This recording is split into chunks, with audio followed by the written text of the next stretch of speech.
राम जय जय राम, श्री राम जय राम जय जय राम, श्री राम जय जय राम। आज गोकुल की गलियों में क्यों अजब सी मस्ती छाई हुई है। आज गोकुल की गलियों में क्यों अजब सी मस्ती छाई हुई है। आज गोकुल की गलियों में क्यों अजब सी मस्ती छाई हुई है। जन्म भर के गरीबों ने भी अपनी पूंजी लुटाई हुई है।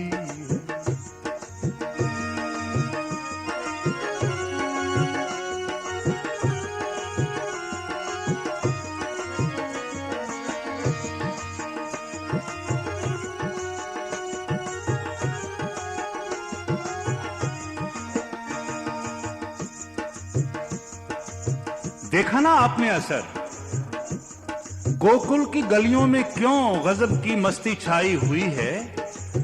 आज जन्म भर के गरीबों ने भी अपनी पूंजी लुटाई हुई है। गरीबों के पास जो कुछ था न्योछावर कर दिया, लुटा दिया यशोदा के लाल के सिर पर वारना करके। क्यों?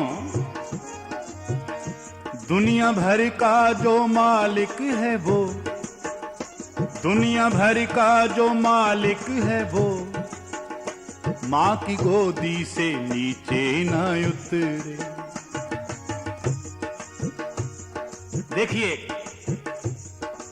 ये भी एक रंग है बधाई का।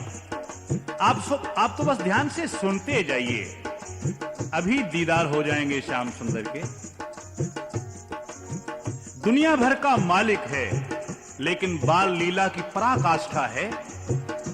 दुनिया भर का जो मालिक है वो, माँ की गोदी से नीचे न उतरे। दुनिया भर का जो मालिक है वो, माँ की गोदी से नीचे न उतरे। गजब ये है, इसी ने ही तो सारी सृष्टि उठाई हुई है। आज गोकुल की गलियों में क्यों गजब की मस्ती छाई हुई है।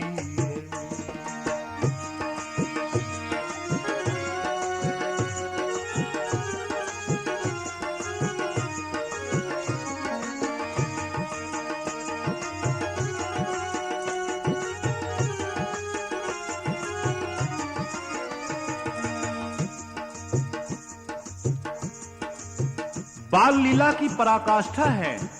दुनिया भर का जो मालिक है वो मां की गोदी से नीचे न उतरे। गजब ये है, इसी ने ही तो सारी सृष्टि उठाई हुई। और एक आनंद विभोर कर देने वाली, खुशी, प्रेम और श्रद्धा के आंसुओं से तरबतर कर देने वाली एक खुशी और एक असमंजस और भी है। जिसके दो दो जन्म दो पिता, जिसके दो दो जन्म दो पिता, और माता भी दो दो कहलाएं।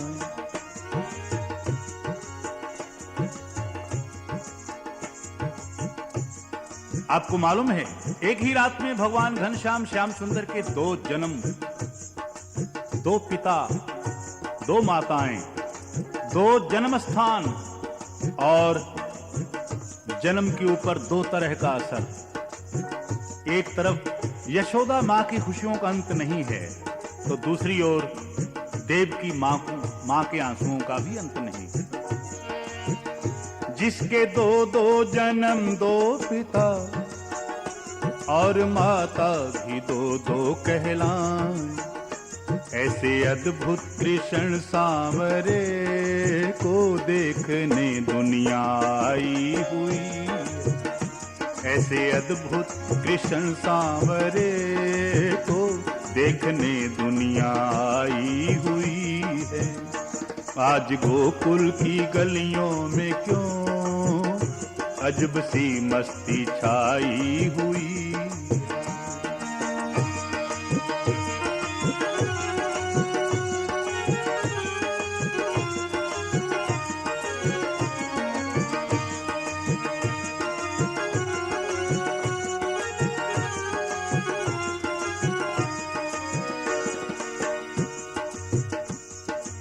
ये छोटा सा हॉल कमरा और बैठे हुए कुछ हजार लोग।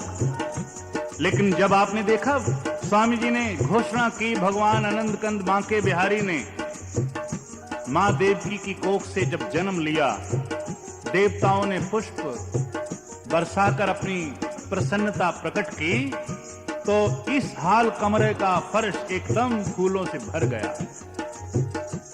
लेकिन मेरा कहना तो कुछ और ही है। आज फूलों की झड़ियां लगी, आज फूलों की झड़ियां लगी हैं, अर्श पर भी यहाँ फर्श पर भी। आज फूलों की झड़ियां लगी हैं, अर्श पर भी यहाँ फर्श पर भी। जिसको समझे नहीं सोमनाथ, ऐसी लीला रचाई हुई है। जिसको समझे नहीं सोमनाथ, ऐसी लीला रचाई हुई। आज गोकुल की गलियों में क्यों गजब की मस्ती छाई हुई है। जन्म भर के गरीबों ने भी अपनी पूंजी लुटाई हुई है, अपनी पूंजी लुटाई हुई है, अपनी पूंजी लुटाई हुई है। बोल बांके बिहारी लाल की जय।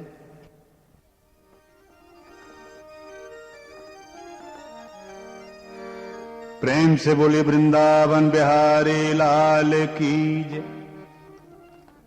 जैसा मैंने पहले निवेदन किया कि मेरी बधाई दो तरह का असर रखती है। जिसके दो दो जन्म, दो पिता और माता भी दो दो कहलाएं, तो निश्चय ही ऐसे बांके बिहारी नटखट श्याम सुंदर के जन्म पर दो तरह का ही असर हुआ होगा। गोकुल की गलियों में अजीबोगरीब शोर है और मथुरा की गलियों में अजीब सा सन्नाटा है। गोकुल में खुशियों का अंत नहीं है, तो मथुरा में आंसुओं का अंत नहीं है। मां देवकी जैसे कह रही हो, बेटा तूने मेरी कोख से क्यों जन्म लिया? वो देख, दीवारों पर तेरे भाइयों के कटे हुए सिर जहां निर्दयी कंस ने दे मारे, उनके खून से लथपथ निशान अभी बाकी हैं। मुझ अभागन की गोद में तू क्यों आ गया बेटा? परंतु आइए, जो दुनिया भर का बंधन काटता है, वो बंधन में बंधे माता पिता से अपने को गोकुल पहुंचाने का वादा लेता है।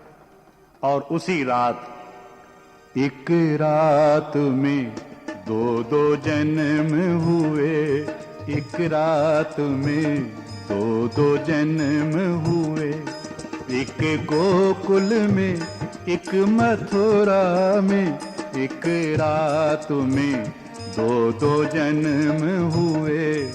एक गोकुल में, एक मथुरा में, इस तरफ खुशी उस तरफ है गम। एक गोकुल में, एक मथुरा में, एक रात में दो दो जन्म हुए।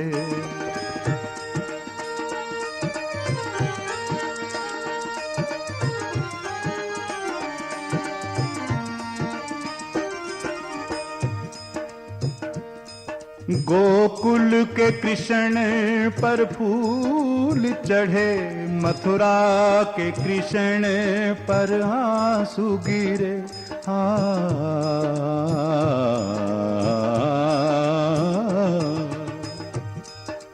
देखा ना दो तरह का असर। गोकुल की गलियों में खुशियों का अंत नहीं है। गोकुल में खुशी घर घर बांटी, मथुरा में गीत दुख दर्द भरे। तो मथुरा की गलियां सुनसान हैं, वीरान हैं। मां देवकी का दिल रो रहा है, बेटा क्यों मेरी कोख से पैदा हो गया तू। गोकुल के कृष्ण पर फूल चढ़े, मथुरा के कृष्ण पर आंसू गिरे। गोकुल में खुशी घर घर बांटी, मथुरा में गीत दुख दर्द भरे। मथुरा में गीत दुख दर्द भरे। एक रात में दो दो जन्म हुए, एक गोकुल में एक मथुरा में। एक रात में दो दो जन्म हुए।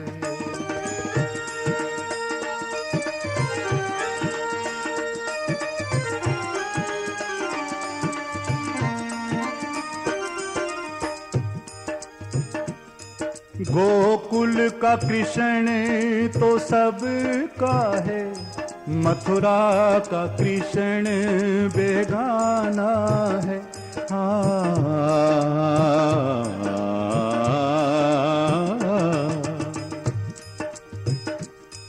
कैसी मजे की बात है। गोकुल के कृष्ण को हर कोई चाहता है अपने गोद में लेकर के लाड़ प्यार करना, चूमना। और मथुरा का कृष्ण मां भी नहीं चाहती कि ये मेरी गोद में रहे। मगर इस बात को ध्यान से सुने। गोकुल का कृष्ण तो सबका है, मथुरा का कृष्ण बेगाना है। इस भेद को वो क्या जानेगा, जिसने न कृष्ण को जाना है। जिसने न कृष्ण को जाना है। एक रात में दो दो जन्म हुए, एक गोकुल में एक मथुरा में। एक रात में दो दो जन्म हुए।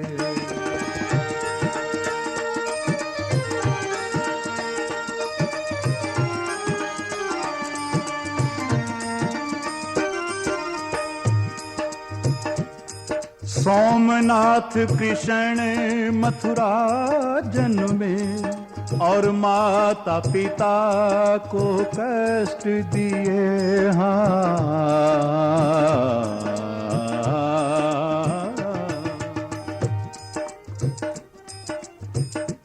जिस माता पिता ने जन्म की पीड़ा सही,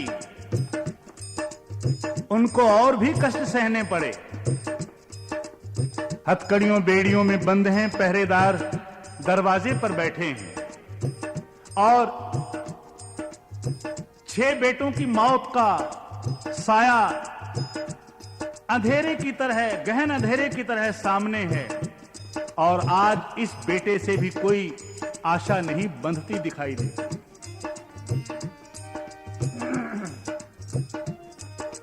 किंतु बात तो वही है, इस भेद को वो क्या जानेगा जिसने न कृष्ण को जाना है। ध्यान दीजिए।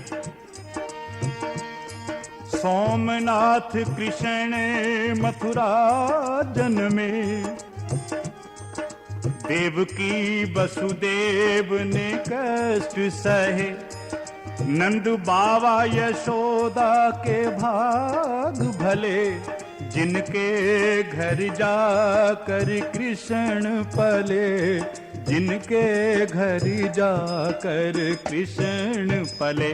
एक रात में दो दो जन्म हुए, एक गोकुल में एक मथुरा में। इस तरफ खुशी उस तरफ है गम, एक गोकुल में एक मथुरा में। एक रात में दो दो जन्म हुए, एक गोकुल में एक मथुरा में, एक रात में दो दो जन्म हुए।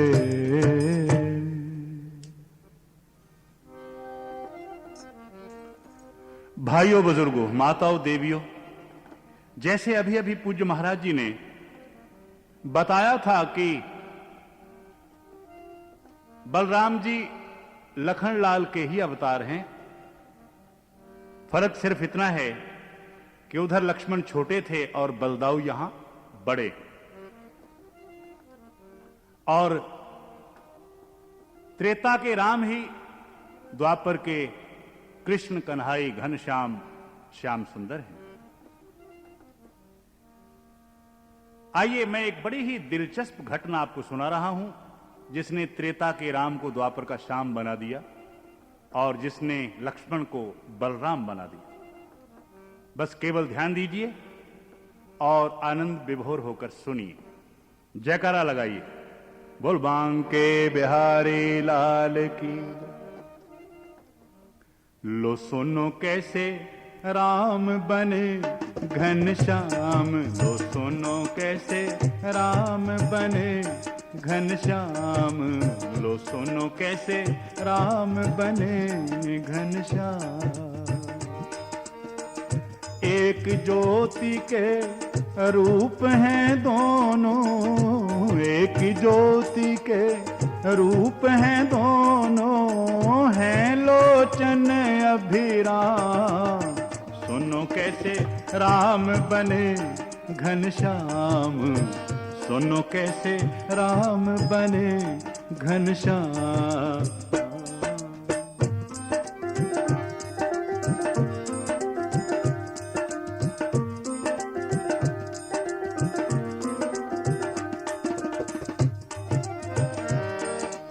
जन्मे राम कौशल्या के और कैकेयी दूध पिलावे। ये मैं अपनी तरफ से नहीं कह रहा हूं कि मां कैकेयी राम से बेहद प्यार करती थी। आप तुलसी का रामचरितमानस पढ़िए, वहां एक ही पंक्ति में ये भाव स्पष्ट झलक दिखाई पड़ता है। कैकेयी कहती हैं, जो विधि जन्म देहि कर छोहु, हो ही राम सिय पूत पतो। बचपन की बात है, मां कौशल्या श्रृंगार करके नए नए आकर्षक मनमोहक कपड़े पहनाकर जब राम को गोद में लेती, आ बेटा दूध पी ले, लेकिन राम उठ के दौड़ जाते, कैकेयी के महल में पहुंच जाते और मां कैकेयी की गोद में लेटकर बड़े आनंद से दूध पीते। पेट भरकर फिर मां कौशल्या के पास पहुंचते, वो फिर गोद में लेके कहती, बेटा दूध पी ले। नहीं, हर रोज ये चक्कर चलता। कौशल्या मां कहती, बेटा जन्म तो मेरी कोख से लिया है और दूध कैकेयी का पीता है। और दूध पिलाते वक्त कैकेयी कहती, बेटा दूध तो हर रोज मेरा पीता है, लेकिन जन्म कौशल्या के है लिया है। कितना अच्छा होता तू मेरी कोख से पैदा होता। जन्मे राम कौशल्या के और कैकेयी दूध पिलावे, कौशल्या को ये ही चिंता दोनों समय सतावे। अंतर्यामी राम ने दोनों ही की इच्छा जानी, कौशल्या को द्वापर युग में किया यशोधा रानी। अंतर्यामी मर्यादा पुरुषोत्तम सूर्यवंशी राम ने दोनों माताओं के मन की इच्छा जानकर कहा, मां तुम्हारे लिए एक जन्म और सही। कौशल्या मां, तुम्हें शिकायत है कि तुमने दूध नहीं पिलाया, और कैकेयी मां तुम्हें शिकायत है कि मैंने तुम्हारी कोख से जन्म नहीं लिया। तो हुआ क्या, अंतर्यामी राम ने दोनों ही की इच्छा जानी, कौशल्या को द्वापर युग में किया यशोधा रानी। माता बन गई कैकेयी जिसका पड़ा देव की नाम, सुनो कैसे राम बने घनश्याम। लो सुनो कैसे राम बने घनश्याम। लो सुनो कैसे राम बने घनश्याम।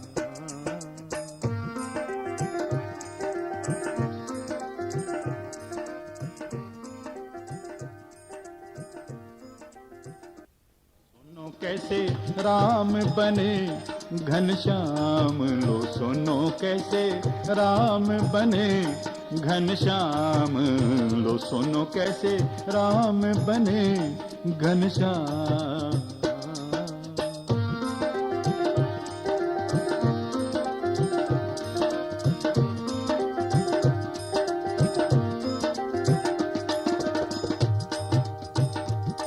कैकेयी को देवकी बनाया, सिर्फ जन्म लिया, दूध एक घूंट भी नहीं पिया। और कौशल्या को यशोदा बनाया, इतना दूध पिया, इतना दूध पिया, दूध की नदियां बहा दी। दोस्तों को पिलाया, मटकियां फोड़ी, लाखों गौओं की पालना करके कितना दूध एकत्रित किया और कितना बहा दिया। आइए दूसरी घटना, राम को श्याम और लक्ष्मण को बलराम बनाने वाली। गोदावरी किनारे सिया राम लखन थे रहते। गोदावरी किनारे सिया राम लखन थे रहते। एक दिन मन घबराया लक्ष्मण का दुख सहते सहते। भाद्रपद का महीना है, हुम्मस भरी रात है, बहुत ही गर्मी पड़ रही थी और नींद नहीं आ रही थी। सरकार राघवेंद्र बोले, भैया लक्ष्मण तनिक नीचे गोदावरी के किनारे तो जाओ, ठंडे जल का करमंडलू भर के लाओ, भैया आज नींद नहीं पड़ती। आदेश मिला, पालन हुआ। लखनलाल करमंडल लेके चल तो पड़े। रास्ते में सोचते जा रहे हैं, देखो मैं हूं छोटा, मेरे राम है बड़े भराता। छोटे होते राम तो मैं भी बैठा हुक्म चलाता।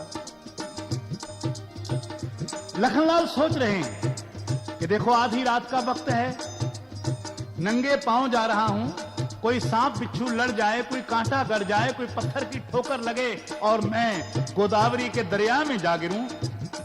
लेकिन राम ने तो बिना ही सोचे आदेश दे दिया, क्योंकि मैं छोटा हूं ना। छोटा होना भी गुनाह है।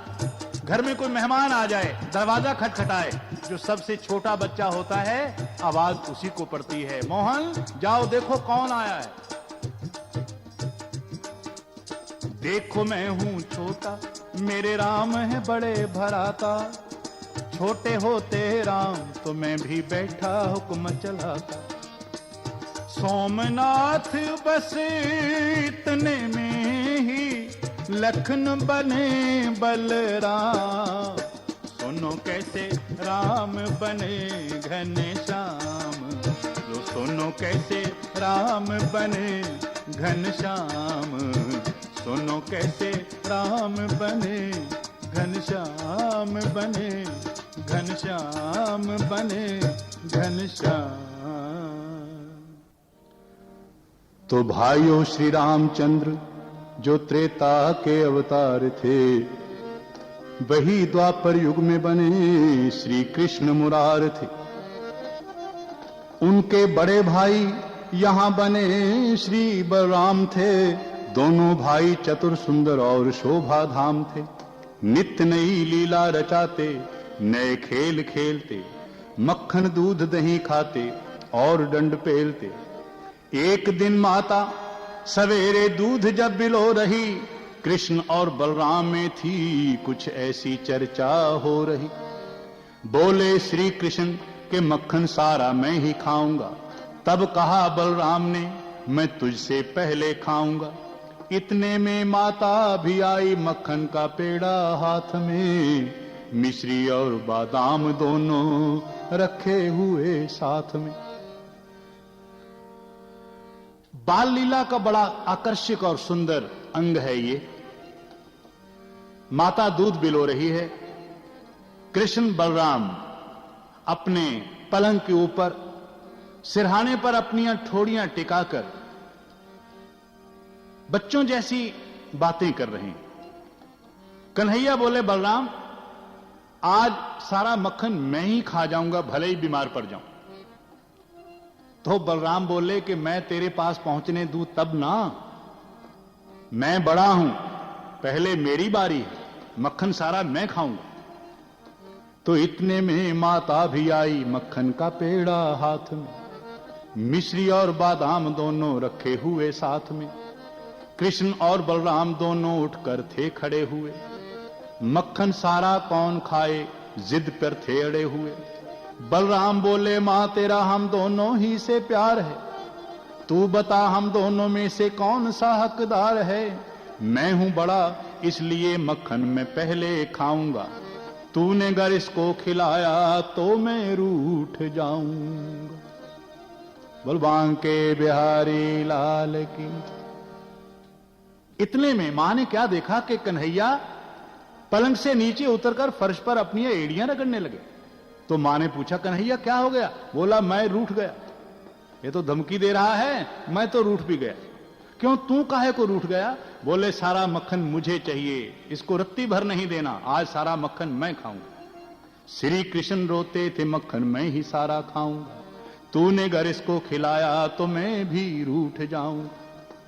मां यशोदा उनकी बातें सुन रही थी खड़ी खड़ी, सोचने लगी कि देखो कैसी मुश्किल आ पड़ी। मेरे दोनों बेटे मेरे दायां बायां हाथ हैं, जिनसे दुनिया दिखती है ये वो दोनों आंख हैं। करूं क्या तरकीब, झगड़ा दोनों का ही मिटाऊं मैं, बांट कर माखन बराबर दोनों को ही खिलाऊं।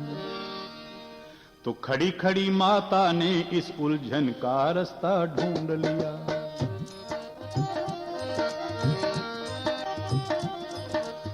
खड़ी खड़ी माता ने इस उलझन का रास्ता ढूंढ लिया। दोनों ही बलराम कृष्ण को पास बुला करके यूं कहा, एक बात कहती हूं बेटा उसकी तरफ ध्यान करो, तुम दोनों जमुना पर जाओ और जाकर स्नान करो। जमुना जी में नहाकर जो यहाँ पहले चलकर आएगा, आज वही मक्खन का पेड़ा दोनों में से खाएगा, आज वही मक्खन का पेड़ा दोनों में से खाएगा। श्री कृष्ण और बलराम बोले कि हमें मंजूर है, जमुना जी से नहा के लौटना क्या बड़ी दूर है। तो मां ने सोचा कि दोनों में जिद है, दोनों में शर्त लगी है, मैं बुरी क्यों बनूं। भक्त, भगवान का भक्त जब उलझन में होता है ना तो भगवान रास्ता दिखाते हैं। अंदर से क्या रास्ता मिला कि मां दोनों को ये कह दे, जमुना में नहाओ, दौड़ के जाओ, दौड़ के आओ, जो पहले आएगा मक्खन उसी का। दोनों भाई बोले हमें मंजूर है, जमुना जी से नहा के लौटना क्या बड़ी दूर है। दोनों भाई घर से चले खूब दौड़ दौड़ के। देखा तब बलराम ने जमुना किनारे पहुंच के, कृष्ण कुछ पीछे हैं, अब मैं पहले जाकर नहाऊंगा और उनसे पहले जाकर आज माखन खाऊं। बलराम बड़े थे, लंबी लंबी टांगे, लंबी लंबी छलांगे, तो पहले जमुना तट पर पहुंच गए। कृष्ण कन्हैया अभी दूर थे। बलराम ने कपड़े उतारे तो डुबकी लगाने वाले ही थे। दूर से भगवान श्री कृष्ण ने बलराम को पुकारा, ओ बलदाऊ भैया मत कूदियो, जमुना में बड़े बड़े कछुआ हैं। वो कहता अब डरा रहा है मेरे को, मैं नहीं डरता कछुआ मछुआ से, मैं मक्खन जरूर खाऊं। दूर से श्री कृष्ण भाई को पुकारते रहे, पर श्री बलराम झट पानी के अंदर घुस गए। बस कन्हैया तो आवाजें देते रहे और बलदाऊ ने छलांग लगा दी, पानी के अंदर चला गया। पानी में डुबकी लगाए हुए हैं और सोच रहे हैं अभी कन्हैया किनारे पे भी नहीं पहुंचे होंगे, कपड़े भी नहीं उतारे होंगे, और मैं तो नहा भी लिया, अभी बाहर जाऊंगा और मैं कपड़े पहनूंगा भी नहीं, घर में ही चल के पहनूंगा। तो पहले ही से सोच रखा था मन में कृष्ण मुरारी, पहले ही से सोच रखा था मन में कृष्ण मुरारी ने। मौका आया झटपट लीला रच दी लीला धारी ने। दोनों में से कौन बड़ा, दोनों में से कौन बड़ा और छोटा कौन कहलाएगा? ले भैया बलराम आज ये फैसला हो ही जाएगा। ले भैया बलराम आज ये फैसला हो ही जाएगा। बलराम पानी के भीतर हैं और कन्हैया किनारे पे खड़े हुए हैं, लेकिन जैसे पहले ही सोच रखा था, पिछले जन्म की बात याद है ना कि मेरे को छोटा बन के तुझे बड़ा बनाना है। बलराम आज ये फैसला होगा कि तू बड़ा होते हुए भी छोटा है और मैं छोटा होते हुए भी बड़ा हूं। बोलो बांके बिहारी लाल की। तो पानी से बलराम ने सिर जब बाहर निकाला रे, हो पानी से बलराम ने सिर जब बाहर निकाला रे, लीला पुरुषोत्तम ने रचाया खेल निराला रे। लीला पुरुषोत्तम ने रचाया खेल निराला रे।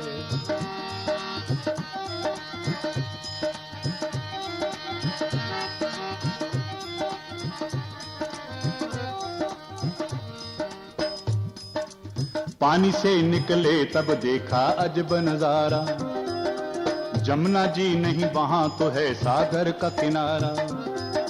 एक तरफ जंगल पहाड़ सुनसान है सारा, इधर उधर श्री कृष्ण को उसने देखा भाला रे। लीला पुरुषोत्तम ने रचाया खेल निराला रे। लीला पुरुषोत्तम ने रचाया खेल निराला। बलराम तो सोच रहे थे कि मैं नहा चुका हूं, मैं पहले जाऊंगा, माखन मैं पहले खाऊंगा। लेकिन जब अपना सिर बाहर निकाला, क्या देखते हैं कि वहां जमुना नहीं है, समुद्र है। जमुना का किनारा गायब, उतारे कपड़े उतारे हुए किनारे पर रखे हुए कपड़े भी गायब, कृष्ण कन्हैया भी गायब, गोकुल वृंदावन भी गायब। तीन तरफ लंबा चौड़ा गहरा समुद्र और एक तरफ ऊंचे ऊंचे पहाड़ और जंगल। ओ, मैं कहां से कहां पहुंच गया? ये मेरे को क्या हो गया? मैं गलत जगह पे कैसे आ गया? तो कन्हैया को ढूंढते ढूंढते बलराम सागर किनारे दौड़ते हैं, ऊंची ऊंची आवाजें लगाते हैं, कन्हैया हो कन्हैया, माखन रोज तू ही खा लिया करना, मेरे से दूर मत हो भैया, मेरे पास आ जा। लेकिन उनकी इस आवाज को कोई सुनने वाला नहीं। रात के अंधेरे में कहीं दूर एक दीपक टिमटिमाता दिखाई पड़ा, शायद वहां कोई बस्ती थी। पानी से निकले तब देखा अजब नजारा, जमुना जी नहीं वहां तो है सागर का किनारा। एक तरफ जंगल पहाड़ सुनसान है सारा, इधर उधर श्री कृष्ण को उसने देखा भाला रे। लीला पुरुषोत्तम ने रचाया खेल निराला रे। लीला पुरुषोत्तम ने रचाया खेल निराला रे।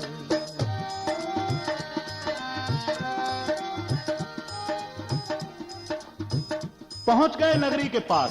चार उसके दरवाजे हैं, ऊंची ऊंची दीवार है, चारों दरवाजे बंद हो चुके हैं। चारों तरफ नगरी के गहरी पानी की खाई है। दरवाजे शायद प्रातःकाल ही खुलते होंगे। नंगे ठिठुर रहे, एक ही कपड़ा है, सर्दी लग रही है और सोच रहे हैं मैं कहां फंस गया, क्यों मक्खन की शर्त लगाई। जब पौ फट गई, दिन निकल आया, दरवाजा खुला, नगरी में से कुछ सैनिक बाहर निकले। उन्होंने बलराम जी को घेर लिया। चलो हमारे साथ। अरे कहां लिए जा रहे हो? राज दरबार में ले जाएंगे तुम्हें। क्यों लिए जाओगे? मंत्रिमंडल का निर्णय यही है, चलो हमारे साथ। कौन हो तुम? बलराम बोले तुमने हमें पहचाना नहीं, मैं कन्हैया का बड़ा भाई बलराम हूं। तो धीरे से एक ने कहा पागल है बेचारा। मैं पागल नहीं हूं, पागल तुम हो। अरे अभी थोड़ी देर पहले कन्हैया से मेरी माखन खाने की शर्त लगी, फिर हम दोनों भाई जमुना तट पर पहुंचे। शर्त यह थी जो पहले नहाकर जाएगा माखन वही खाएगा। लेकिन एक बात मेरी समझ में नहीं आती कि मैं जमुना में कूदा था, समुद्र में कैसे निकल आया? तो सब खिलखिला के हंसे, बोले पागल होने में शक भी है क्या? कोई दरिया में कूद के समुद्र में निकलता है? चलो भाई जैसा भी है ले चलो। उस नगरी का राजा कुछ दिन हुए मरा था। मंत्रियों ने बैठ के निश्चय यही किया था, आज के दिन जो पुरुष नगर के बाहर मिलेगा वो ही होगा राजा हम सब का रखवाला रे। लीला पुरुषोत्तम ने रचाया खेल निराला रे, लीला पुरुषोत्तम ने रचाया खेल निराला रे।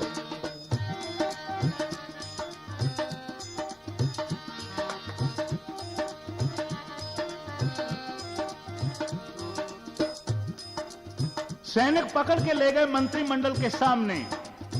मंत्रियों ने निर्णय लिया था अगर अपने नगर को गृह युद्ध से बचाना है, राजा मर गया है, उत्तराधिकारी कोई है नहीं, अमुक दरवाजे से जो व्यक्ति पहल सुबह सवेरे अंदर आए उसी को राजा बना दिया जाए। बलराम जी पकड़े गए, मंत्रिमंडल के निर्णय के अनुसार उनको राजा बनाने लगे। महलों में थी राजा की एक विधवा नारी, गहनों और कपड़ों से वो भी खूब संवारी। अब वो बन गई श्री बलराम की प्राण प्यारी, बच्चों का परिवार भी सब उनको संभाला रे। लीला पुरुषोत्तम ने रचाया खेल निराला रे, लीला पुरुषोत्तम ने रचाया खेल निराला रे।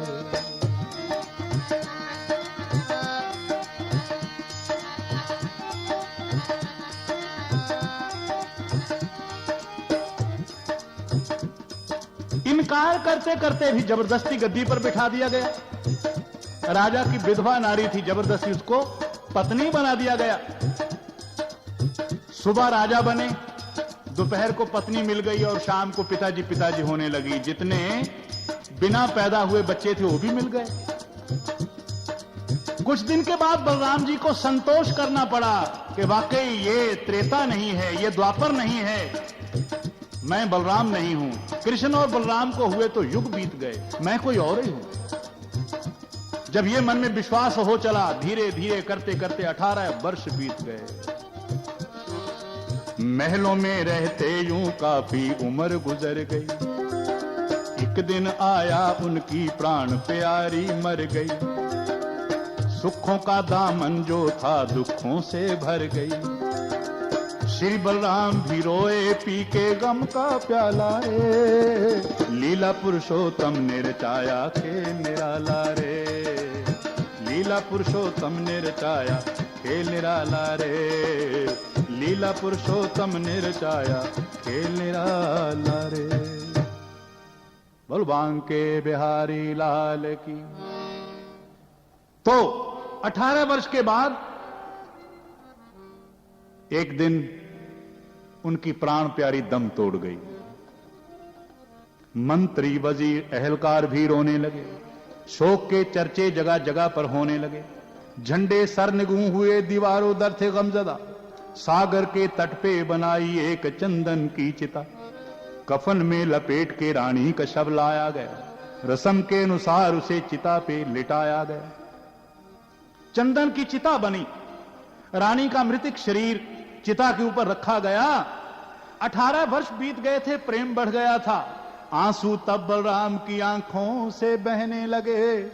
इकट्ठे होके मंत्री तब उनसे यूं कहने लगे, महाराज धीरज रखिए, रोने से कुछ ना बनेगा। देश भर के लिए अब दुखों का ताना तनेगा।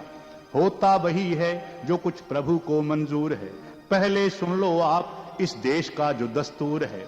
बाकी देशों में तो जब औरत का मरा पति हो, वहां पर ये रस्म होती है कि औरत सती हो। पर हमारे देश में घर किसी का जब उजड़ता है, औरत मरे तो पति को भी साथ ही मरना पड़ता हो। बलराम को बताया गया कि जलती हुई चिता में आपको साथ जलना होगा। तो बलराम कहने लगे कि ये रस्म और ये कस्में, ये सारे कायदे कानून तुमने शादी के वक्त क्यों नहीं बताए? वो कहने लगे, महाराज शादी के वक्त शादी की रस्में बताई जाती और मौत के वक्त मौत की रस्में बताई जाती। पर हमारे देश में घर किसी का जब उजड़ता है, औरत मरे तो पति को भी साथ मरना पड़ता है। प्रजा को तो आज से दिन रात रोना पड़ेगा, क्योंकि आपको जलती चिता में सता होना पड़ेगा। दूसरे देशों में तो पति मर जाए पत्नी को सती होना होता है, लेकिन हमारे देश में उल्टा रिवाज है, अगर पत्नी मर जाए तो पति को सता होना पड़ता है। तो आखिरी स्नान अब सागर में चलकर कीजिए और अपने प्यार का सबूत जल कर दीजिए। चिता को आग लगाने को सब मंत्रित हुए तैयार।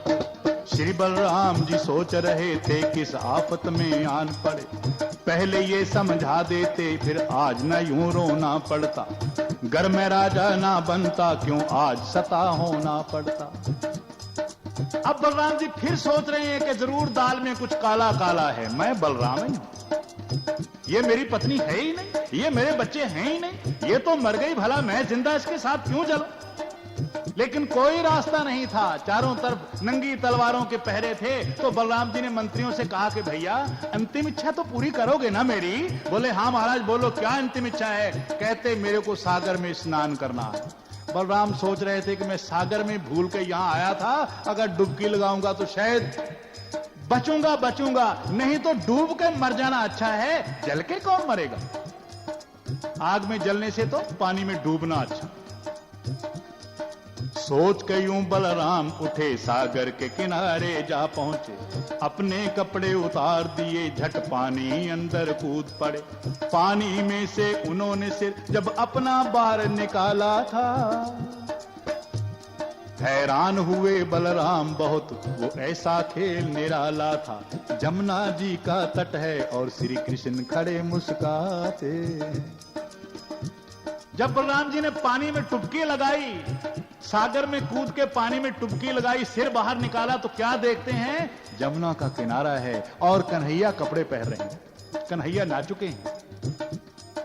ओ बलराम सोचते हैं मैं गलत जगह पे निकला, मेरे बच्चे कहां गए, वो मेरा राज्य कहां गया।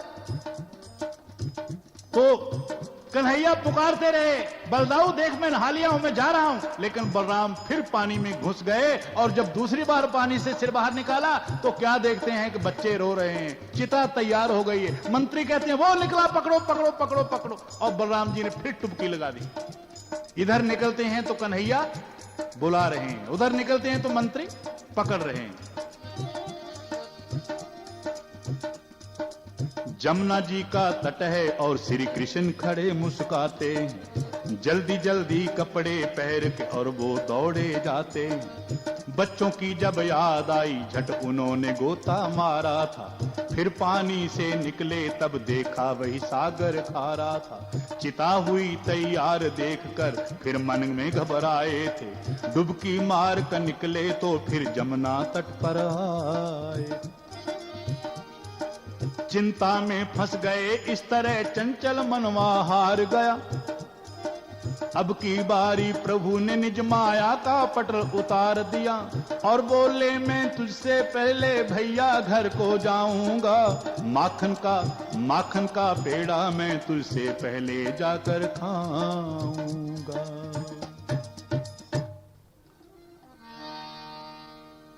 तो चौथी बार जब जमुना तट पे निकले, बलराम जी को चैन नहीं पड़ रहा था। उधर जाते हैं तो बच्चे याद भी आ रहे हैं, लेकिन चिता से दिल भी घबराता है। इधर लौट के आते हैं तो बच्चे गायब हो जाते हैं। चौथी बार भगवान ने अपनी माया का पटल, माया का पर्दा उतार दिया।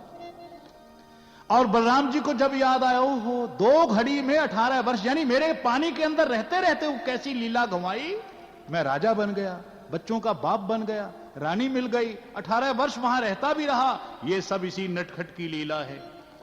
श्री बलराम ने सुना, वहीं पर अपने कपड़े छोड़ दिए। माखन की जब याद आई तो घर को सरपट दौड़ लिए। इतने दौड़े श्री कृष्ण से पहले वो घर जा पहुंचे। इतने में माता ने देखा श्री कृष्ण भी आ पहुंचे। जब मक्खन की याद आई ना तो बलराम जी ने कपड़े भी छोड़ दिए, एक ही कपड़ा पहने, लंबी लंबी टांगे छलांगे भरते हुए घर पहुंच गए। मां ने क्या देखा कि दरवाजे के अंदर बलराम है और दरवाजे के बाहर श्री कृष्ण, बस केवल दरवाजे का अंतर बीच में। बलराम की एक टांग बाहर है तो कन्हैया की दूसरी टांग अंदर। तो बलराम कहते हैं मां देख, मैंने तेरी शर्त पूरी कर दी, मैं पहले जाकर नहाया हूं, पहले दौड़ के आया हूं, बोले तब बलराम के मां, मैं पहले जाकर नहाया हूं, और देख ले श्री कृष्ण से पहले दौड़ के आया हूं। अब तो मां मक्खन का पेड़ा मैं ही पहले खाऊंगा। तो धीरे से श्री कृष्ण बोले कि मैं तेरा भेद बताऊंगा। ओ, बलराम का माथा तो ठनक गया, मगर अपने आप को संभालते हुए कहें, कौन सा भेद बता देगा तू? यही ना कि मैं तेरे से पहले गया, पहले नहाया, पहले लौट के आया।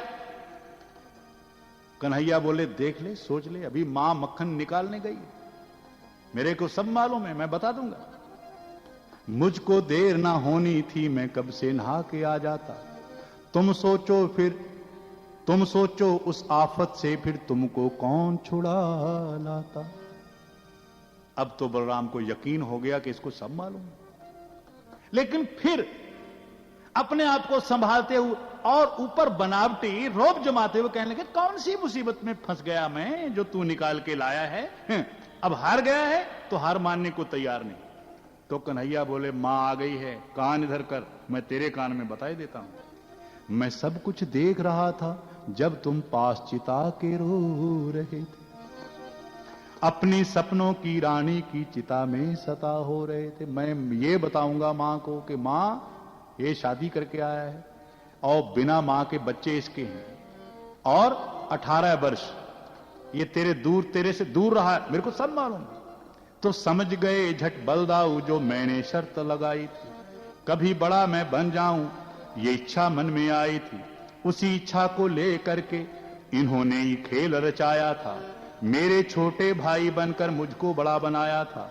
मैं हूं बड़ा, मेरे मन में अब तक ये भरम समाया था, उसे तोड़ने की खातिर ये नजारा मुझे दिखाया था।